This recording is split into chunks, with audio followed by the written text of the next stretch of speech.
Hello and welcome to PrepEve. I hope you guys are following the CELPIP series properly. If you've not watched the writing performance standards yet, I would highly recommend that you go watch that video. I've placed it here and then come back, see this video because both of these are linked.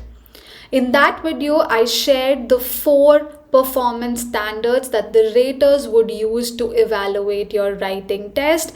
Today, we'll be discussing the difference between a CLB 9 band score in all of those 4 factors and CLB 10 band score in all of those 4 factors again. So you will get clarity as to how much or what you should be doing to get a 10 or a 9 or an 8. So I'll be sharing the PDF file of these band descriptors in the description, or you can just reach out to the phone number that you see in the description and those would be sent to you personally on WhatsApp. You can also email us if needed, and these band descriptors would give you an insight into what is expected out of you. So let's begin. So this is how the CELPIP writing level band descriptors look like. There are 4 performance standards.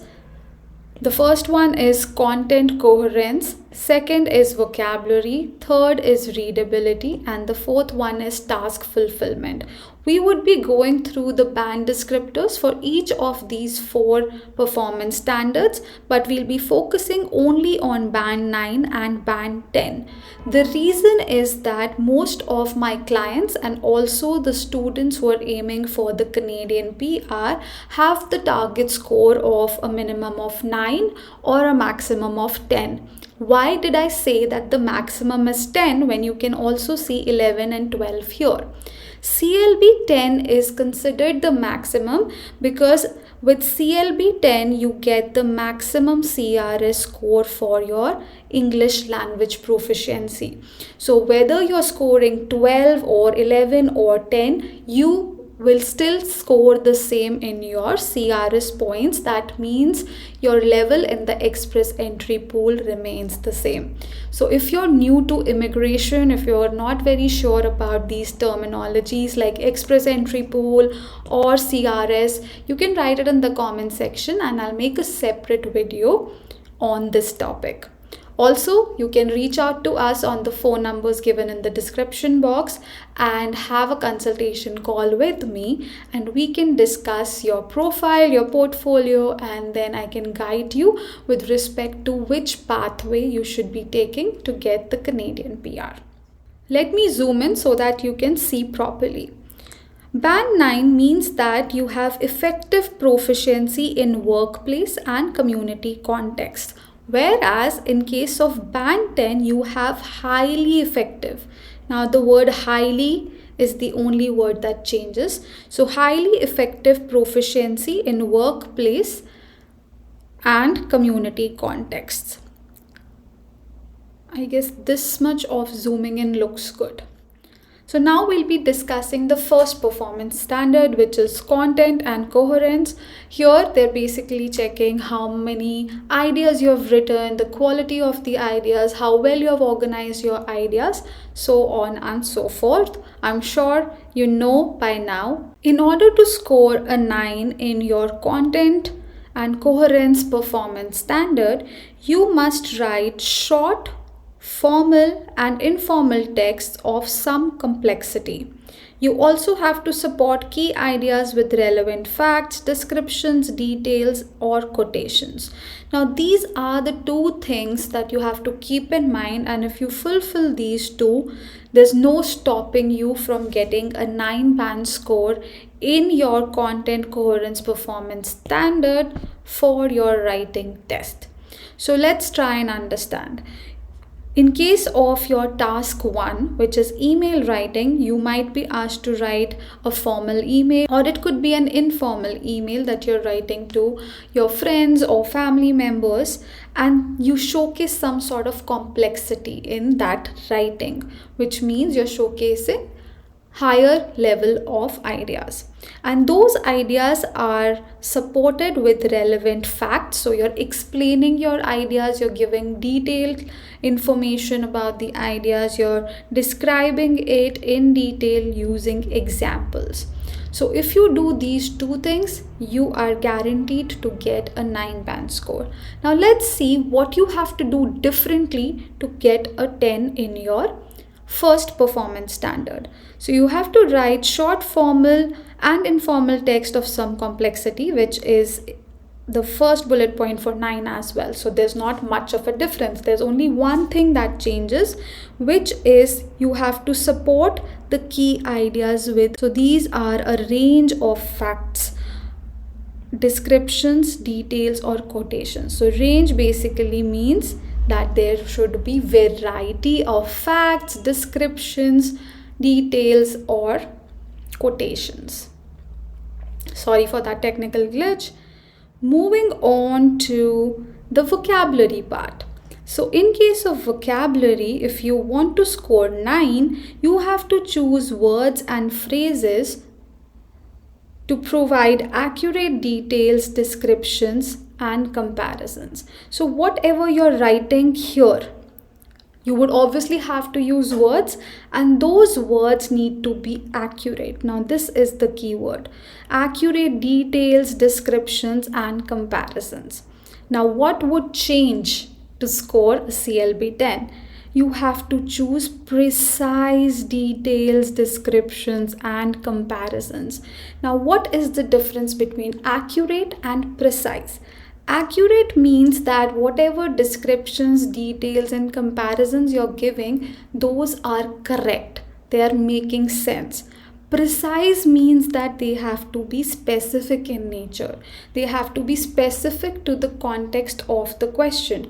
Now here, if it's talking about, let me minimize. So in case of vocabulary, you have to ensure that you're using topic specific vocabulary to be able to express yourself in a precise manner, and everything else is the same. So if you have noticed in the first two factors or the first two performance standards, which are coherence, content, and vocabulary, not much changes from CLB 9 to 10. There are only slight changes. If you notice, this is exactly the same as the first bullet point in 9. And here, the only word that changes is range. Here it's a range, and here it's just relevant facts. That's it. It's such a minor difference which can boost your scores for your PR application. So you have to keep in mind these tiny little words that could change your scores from 9 to 10. Let's move on to the third one. To score a 9-band score in readability, you have to write well-organized paragraphs with control of range of complex and diverse grammatical structures. Write with good control of spelling and punctuations. Now you have to organize your paragraphs properly, which means you should know when to start a paragraph and when to end a paragraph. So you need to know when to switch from one paragraph to the other. You have to write with control of range of complex and diverse grammatical structures, which means that you need to showcase a variety of sentences, a variety of tenses, so on and so forth. Third is you have to write with a good control of spelling. Now you do get a spell check. If you've watched my previous videos, you would know that you get a spell check as a tool in your CELPIP writing. However, you cannot depend upon the spell check all the time, because you have about 26 minutes for one task, 27 minutes to complete the other task, and if you keep relying on the spell check alone, you will not be able to complete in a timely manner. So ensure that you know the spellings of the words that you're writing.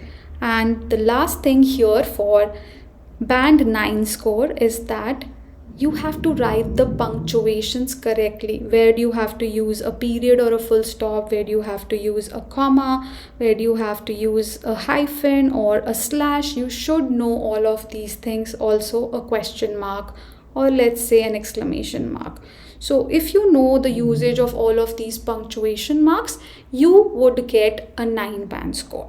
Moving on to 10, what do you have to do differently to score a 10 in the readability part? So in the readability part, you have to connect ideas and make transitions within and between paragraphs. So this is what changes. In CLB 9, if you notice, it's just saying well organized paragraphs. It's not talking about within paragraph situation. So here the keyword becomes within, or the key difference between 9 and 10 is that you have to connect the ideas or make transitions, which means you have to use connectors, you have to use cohesive devices like moreover, furthermore, in addition to, on the contrary. You can list down the rest of them in the comment section. You have to use that within a paragraph and also between paragraphs.